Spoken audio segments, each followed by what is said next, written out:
Bonjour, on va corriger l'exercice numéro 1 de la méthode simplex, deuxième série, et en même temps je vais vous expliquer donc l'algorithme de simplex. D'accord? Donc on s'intéresse seulement aux problèmes de maximisation, c'est-à-dire on maximise la fonction économique 10x1 plus 15x2, on a deux variables, sous trois contraintes principales. La première, c'est 5x1 plus 2x2 inférieur ou égal à 80, x1 plus x2 inférieur ou égal à 20, deuxième. Et la troisième contrainte, x1 plus 2x2 inférieur ou égal à 30. Bien sûr, les deux contraintes de positivité, x1 et x2 sont positifs. Donc déjà, ce problème est écrit sous la forme canonique de type 1, c'est-à-dire on a l'objectif de maximisation et les contraintes avec l'inégalité inférieure ou égale. Donc, si vous vous rappelez, dans les deux premiers chapitres, on a vu que le membre droite, par exemple, on considère que c'est un problème économique. Donc, le membre droite 80, 20, 30 sont la disponibilité et le membre gauche, par exemple, sont la quantité utilisée dans la production. D'accord? Donc, pour appliquer la méthode de simplex, il faut écrire le problème sous forme standard. Donc, la forme standard,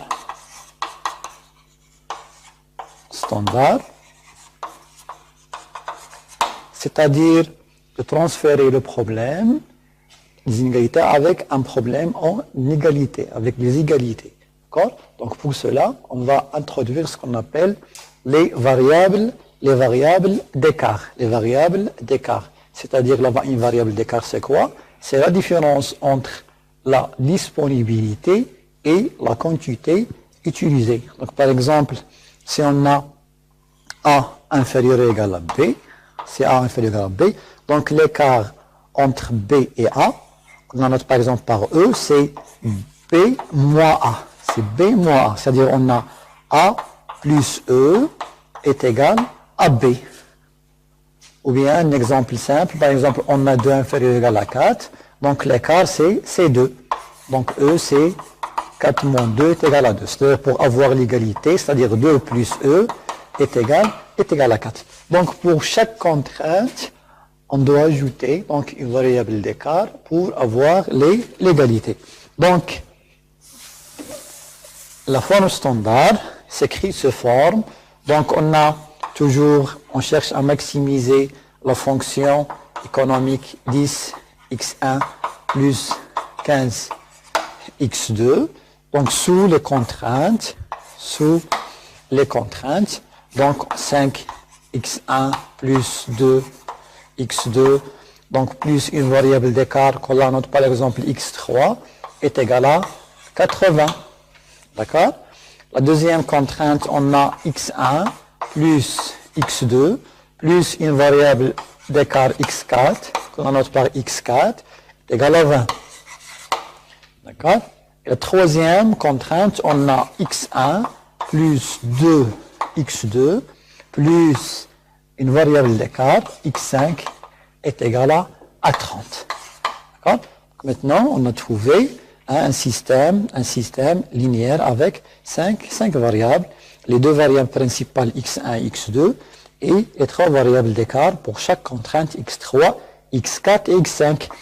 Donc on a les deux variables positives, on a les variables réelles, VR, et x3, x4, x5 sont des variables d'écart positive VE.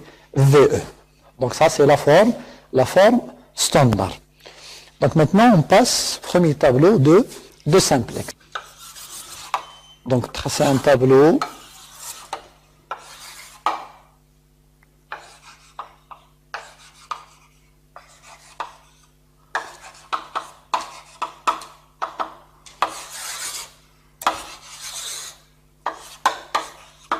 Voilà. Donc dans la première ligne, on a les 5 variables, x1, x2, x3, x4, x5. Et dans la dernière colonne, on a le membre droit noté par B. On met dans la base les variables d'écart. dans la base des variables d'écart, les trois variables. D'accord? Et dans la dernière ligne, on a la fonction économique z. Donc chaque coefficient, par exemple, de chaque contrainte, pour la première contrainte, coefficient associé à x1, c5, coefficient associé à x2, donc c2, coefficient associé variable d'écart x3, c1, et pour x4, x5, on a 0, c'est-à-dire 0x4 plus 0x5. Pour la deuxième contrainte, on a 1, coefficient associé à x1, 1, coefficient associé à x2, et on a 0 pour x3. On a le coefficient associé à x4, c1 et 0. D'accord? Pour la troisième contrainte, on a 1, donc 2, 0, 0. Pour x5, on a 1. Donc pour le membre droite, on a 80, on a 20, on a 30.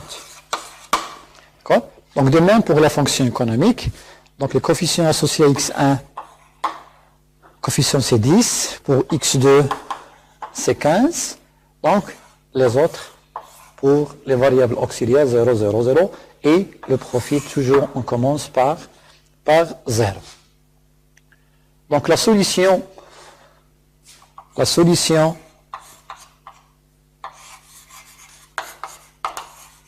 du premier tableau, donc pour la base, on a, comme j'ai dit, les variables d'écart dans la base. Donc x3 est égal au membre droite, donc on a 80. x4 est égal à 20. x5 est égal à 30. Donc pourquoi? Donc parce que dans leur base, on considère que les deux variables principales, x1 et x2, sont nulles. x1 et x2 sont nuls, c'est-à-dire x3 est égal à 80. Donc puisque x1 et x2 sont nuls, x4 est égal à 20. D'accord? Pour x5, donc de même, x5 est égal à 30. Et pour la fonction économique, z est égal à 0. Elle est nulle, c'est-à-dire, dans cette étape, on n'a pas encore commencé la production, c'est-à-dire le profit, c'est 0. La quantité à produire, c'est-à-dire par exemple pour deux biens x1, deux biens A et B, x1 et x2, sont nuls. Donc le profit z est égal à 0. Donc d'après l'algorithme de simplex, puisqu'il y a deux nombres positifs, strictement positifs, dans la dernière ligne, on a ici 10 et 15, donc cette solution, c'est-à-dire z est égal à 0, n'est pas optimale. Donc on doit continuer à chercher une meilleure solution donc, pour ce problème. Donc comment construire comment on va construire donc le deuxième tableau de simplex. Donc il faut chercher ce qu'on appelle le pivot. Le pivot du premier tableau, c'est quoi? Donc le plus grand coefficient associé à z, le plus grand coefficient associé à z, c'est 15. C'est-à-dire ça, c'est la colonne pivot, la colonne associée à x2, colonne pivot. Donc colonne pivot. Voilà, colonne pivot. Donc la colonne associée à x2, c'est la colonne pivot, c'est-à-dire la colonne associée au coefficient, le plus grand coefficient de la fonction z.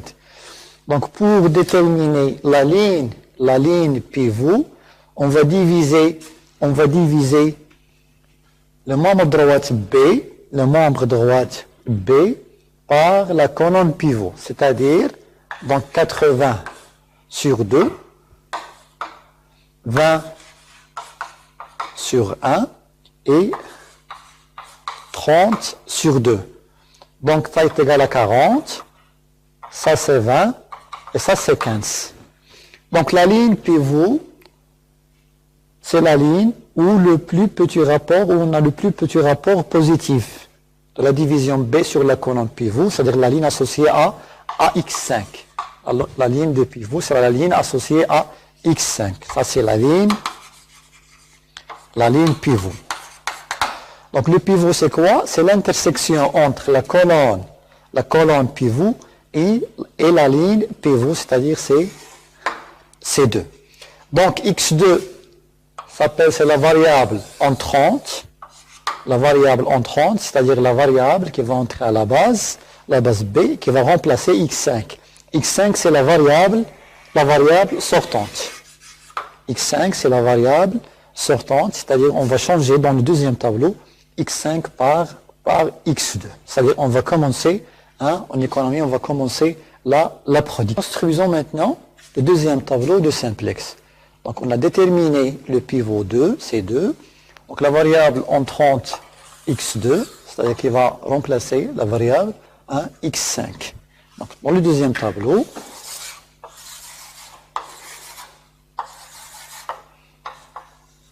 donc toujours dans la première ligne, on a les 5 variables, x3, x4, x5 et membre droite B. Donc, toujours on a la variable d'écart x3, x4 et je remplace x5 par la variable entrante x2. D'accord? Et dans la dernière ligne, bien sûr, z, la fonction économique. Donc, d'après le principe de simplex, la colonne pivot donc, deviendra unitaire. Ça veut dire le pivot devient 1, toujours 1, et les autres coefficients jusqu'à la dernière ligne sont nuls. D'accord? Sont nuls. C'est-à-dire pour la colonne pivot. Donc pour la ligne pivot, on divise tous les coefficients par le pivot. C'est-à-dire, on va trouver 1 demi, 1 sur 2, 2 sur 2 déjà 1, 0 sur 2 c'est 0, 0 sur 2 c'est 0, et 1 sur 2 c'est 1 demi, et 30 sur 2 c'est 15. D'accord?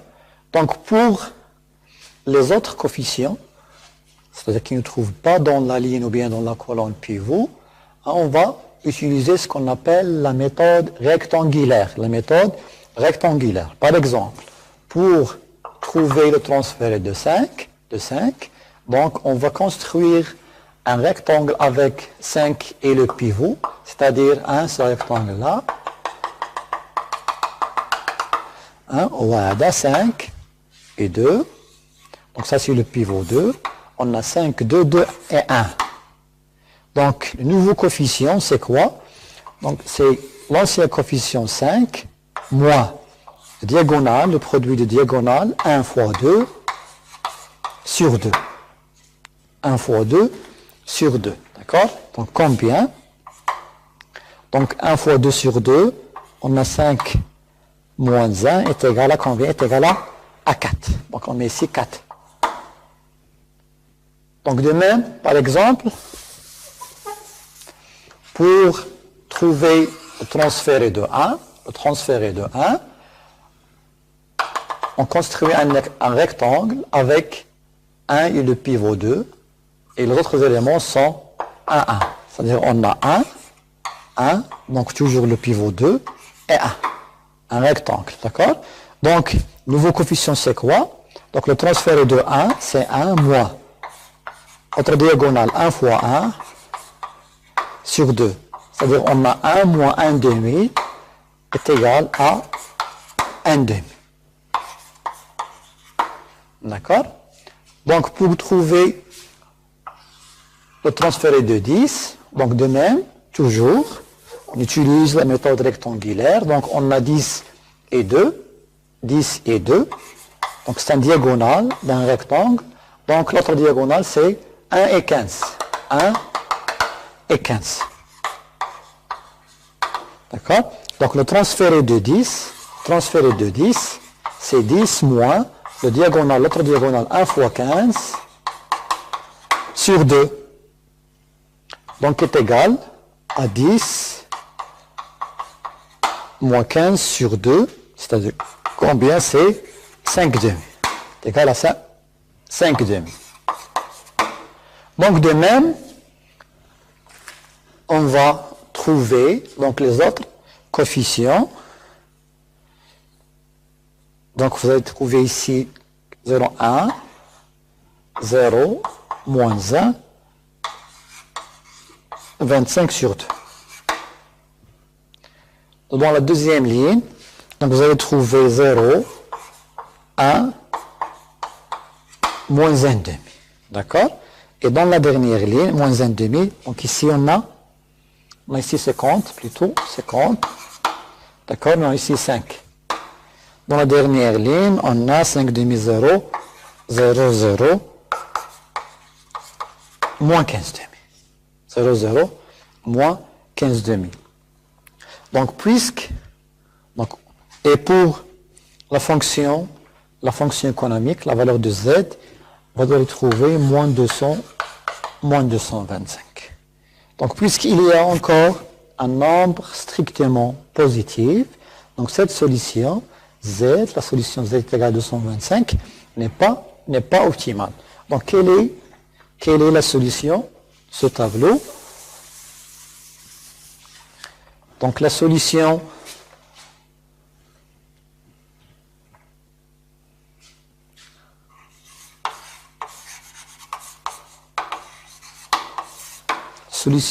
du deuxième tableau.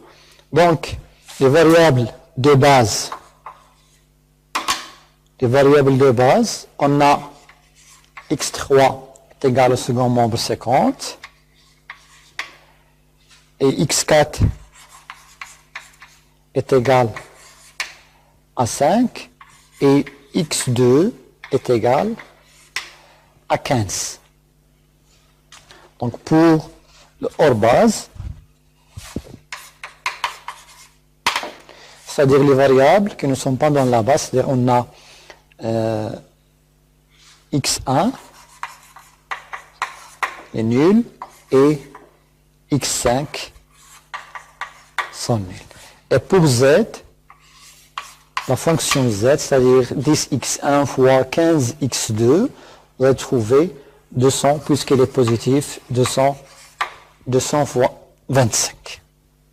Donc, puisqu'on a dans la dernière ligne un nombre positif, donc cette solution, c'est-à-dire z est égal à 225, et x1 est égal à 0, x2 est égal à 15, n'est pas solution optimale. Donc on doit continuer donc, à chercher la solution optimale. Donc jusqu'à trouver tous les nombres sont négatifs ou nuls. Donc vous avez troisième tableau.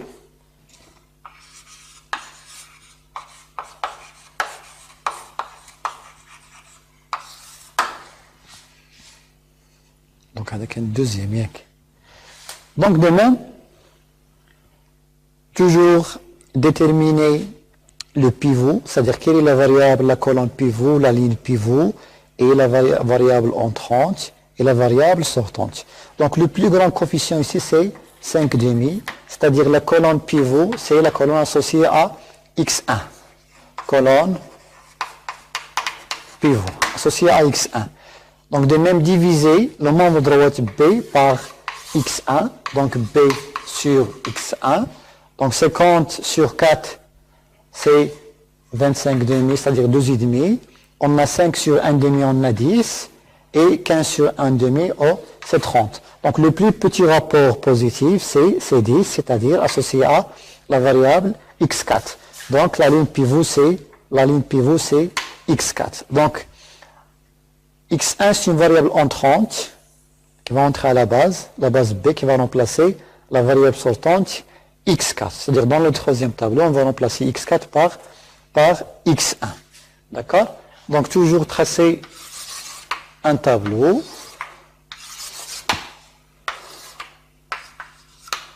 On a x1, x2, x3, x4, x5. B, donc on a x3. À la place du x4, on a x1, la variable entrante, et on a x2. Dans la dernière ligne, on a la fonction économique z. Donc l'intersection de la colonne pivot et la ligne pivot, c'est 1 demi. C'est-à-dire le pivot, c'est 1 demi.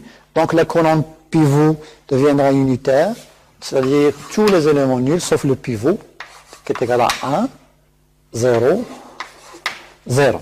et on divise la ligne pivot par le pivot, donc 1 demi sur 1 demi 1, 0 sur 1 demi c'est 0, 0 sur 1 demi c'est 0, 1 sur 1 demi c'est 2, moins 1 demi sur moins 1 demi c'est moins 1, et 5 sur 1 demi c'est 10. Et vous allez trouver les autres coefficients, donc par la même méthode qu'on a fait dans le deuxième tableau. Donc vous allez trouver 0, 0 avec la méthode rectangulaire, 0, 0, 1, moins 8, 3, donc ici 10. Donc pour x2, on a 0, 1, 0, moins 1, 1. Et pour B, 10.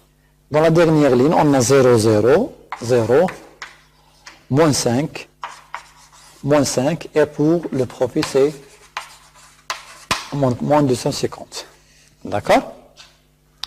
Donc, vous voyez qu'on a, dans la dernière ligne, tous les coefficients sont négatifs ou nuls. Donc, tous les coefficients de la dernière ligne sont négatifs ou nuls. Donc, la solution obtenue est optimale. Donc, quelle est la solution? Donc, pour la solution de base, on a x1 est égal à 10, x1 est égal à 10, x2, donc ça c'est la solution, d'accord, la solution de chaque étape, x2 est égal à 10, x3 est égal à, c'est-à-dire pour les variables auxiliaires, x3 est égal à 10. D'accord? Donc pour le hors base, c'est-à-dire les variables qui ne trouvent pas dans la base, on a x4 est nul et x5 est nul. Donc pour z est égal, donc puisqu'il était à 10, x1 plus 15, x2, donc on a x1 est égal à 10, c'est-à-dire 10 fois 10, plus 15 fois 10. Donc tout ça est égal à 250. C'est-à-dire la valeur maximale du profit est 250. Donc ça la valeur maximale. Vous avez l'interprétation?